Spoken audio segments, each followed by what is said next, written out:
Wow, good morning. Good morning. Good morning. Welcome to Health Check. I'm your host, Dr. Vanessa Bolling.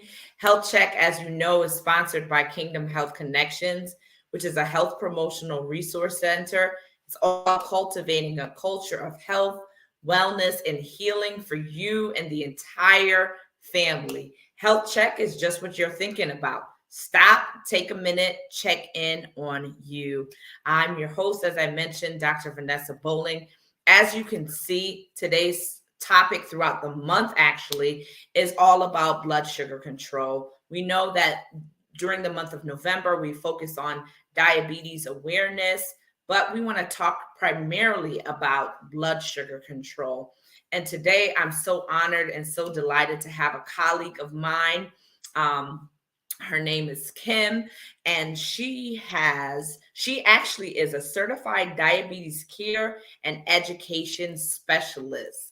A certified diabetes care and education specialist. I'm so honored and so delighted to have you on this morning, Kim. Thank you for being with us this morning. Thank you for having me, Dr. Bolling. Awesome, awesome. As we know, this month we've been talking all about diabetes, and who better than to have you, Kim, here today to educate us, give us tips. I've been with people all month or previously saying, tune in, tune in, tune in. And they're so excited to be able to hear whatever you have to share with us this morning. So today we're going to be talking about primarily what do I do after the diagnosis? I might have been diagnosed with type 1, type 2 diabetes. What are some management tips for that individual who's newly diagnosed? They may be really nervous, don't know what to do after the diagnosis, need some next step encouragement. What do you have for us today, Kim, in terms of what can we do after the diagnosis? That's a great question. And I think it's a question that many people have when they're diagnosed. So I would say if we were to think of in terms of things you can do to gain more knowledge, I would say that first you want to empower yourself with information. And so one of the things your doctor should be sharing with you or your nurse practitioner is your results. How did they diagnose you with diabetes and what type of diabetes do you have? So that information should be provided for you. One of the blood tests that is used to explain and get a better picture of your diabetes control is your hemoglobin A1C. And that's a blood test that's a picture or a snapshot, let's say, of your blood sugar average over the past 90 days. And so it's a blood test that can be drawn. In some offices, they'll prick your finger and get the blood sample that way.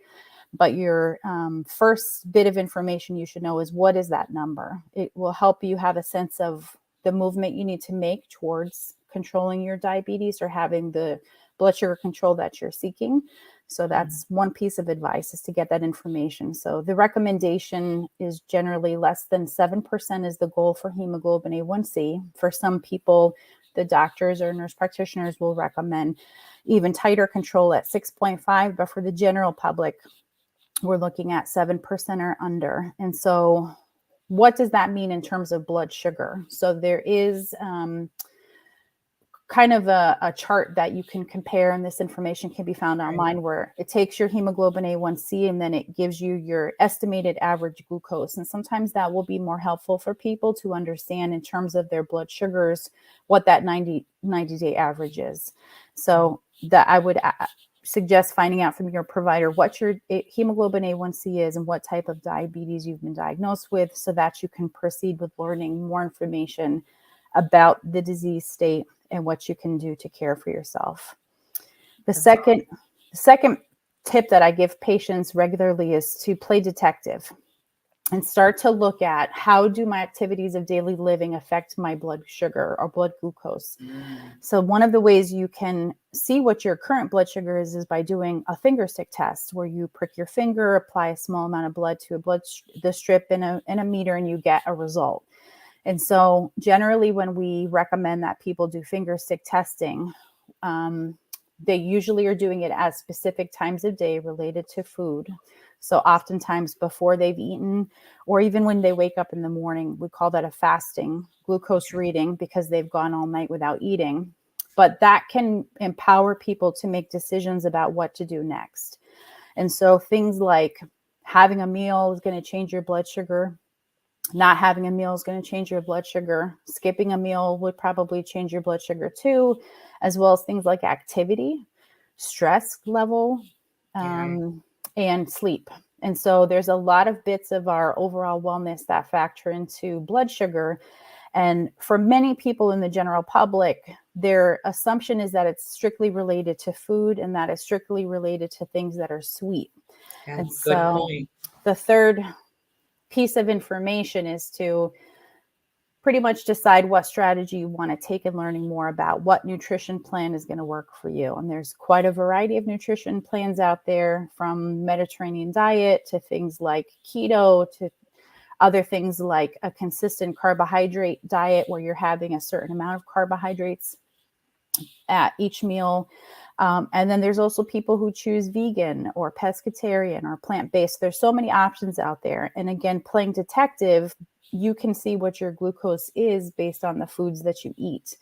And so everyone responds a little bit differently, but for most of us, when we consume foods like carbohydrates, our blood sugars are going to go up. And so we want to then learn more about how carbohydrates differ. And so empowering yourself to access resources available to you, like seeing a nutritionist. You can see a certified diabetes education and care specialist. Like yourself. Yes, like myself. And for many folks, when they're diagnosed, their insurance does provide coverage for that service, and a lot of folks don't utilize it. So I would say investigate what your coverage is with your insurance provider. And then I'm going to share here in the chat. There is a website where you can look online, and the website is www.diabeteseducator.org/living with diabetes/find an education program. So in addition to deciding what nutrition route you want to go, I would say access your resources and get some assistance here. And so people like myself who have this extra certification, we learn about how to educate people to live well with diabetes. So managing it, but also individualizing that plan, because it's not a cookie cutter, one fits all for everybody. We have people who work night shift. We have people that have specific religious or cultural beliefs around food, and so they may not consume a particular item. And again, playing detective and seeing like, okay, this morning for breakfast, I'm going to have half a banana and I want to see how my blood sugar is at lunchtime, versus maybe tomorrow I'm not going to have the banana and I'm going to compare and see how it affected my blood sugar. And so doing things like going for walks may lower your blood sugar, but definitely adequate sleep and managing stress have big impacts on blood sugar as well. So it's a lot to learn at the beginning. And I think the last bit of advice that I have for everybody is to take good care of yourself, prioritize self-care, and give yourself grace. So it's a lot to learn. It can feel very overwhelming, but you can live very well with the diagnosis. Some people need medication. Some people do not. Some people can make some changes to their diet and see a big impact. And so be kind with yourself. Don't try to pinpoint exactly when was the moment this happened. Just give yourself some grace and think about what can I do moving forward to have that wellness that I want in my life. That's good. I love these tips. I mean, like you said, investigate, being a detective, just being kind to ourselves. That's a big one. I think a lot of the times it doesn't matter the diagnoses, but in this case, we're talking about diabetes. But we think back to, man, it was those times where I had all those Hawaiian rolls, but did it? And forever, Hawaiian rolls are now on punishment. And then now they're, what's supposed to be enjoyable, consuming food, eating food, enjoying time with family becomes this anxiety and stressful ridden activity. So it takes the joy out of just living.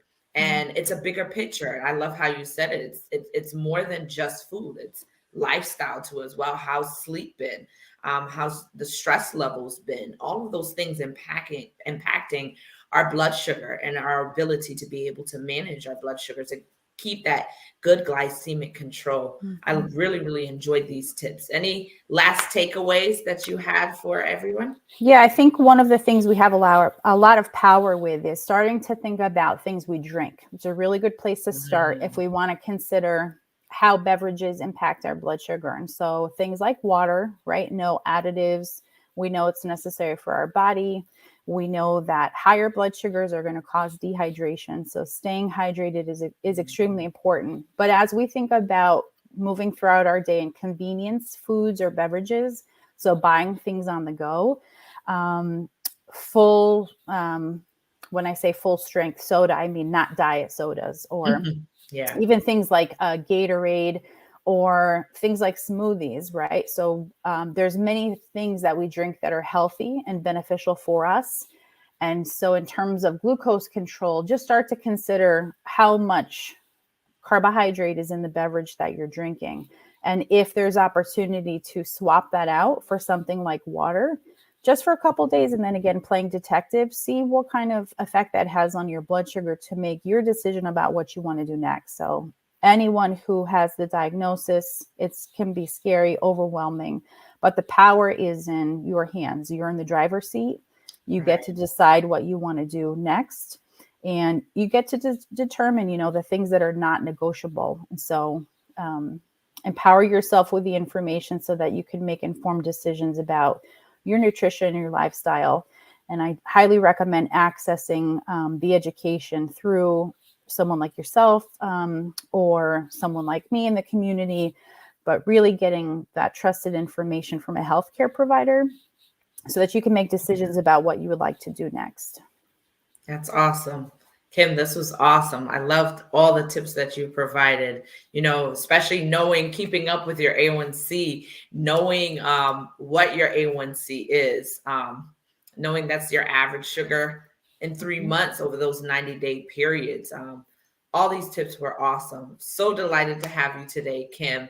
And as you heard it from Kim, she is a certified diabetes educator. I know I'm using the abbreviated term. Okay. She'll be with us again throughout the month as well. So come back, tune in. Thank you so much, Kim, for this. As you heard this information, you have the opportunity today to choose life. Go ahead and put hashtag I choose life. We've heard the information. Information is good. Information is great. But even better, we know it's learned behavior when we actually start to apply this. So go ahead, be the detector. Go ahead, detective, know about yourself. Let's learn about ourselves, know what's good for our bodies, how it makes us feel. These are things that are so important to ensure that we remain in good health. So go ahead and put hashtag I choose life. We have the choice today between life and death, blessings and curses. I call on all of heaven to witness the decision that you and I make today. Oh, that we would choose life so that not only we would live, but our descendants, our children, and our children's children will also live. Go ahead and put how you're going to choose life today.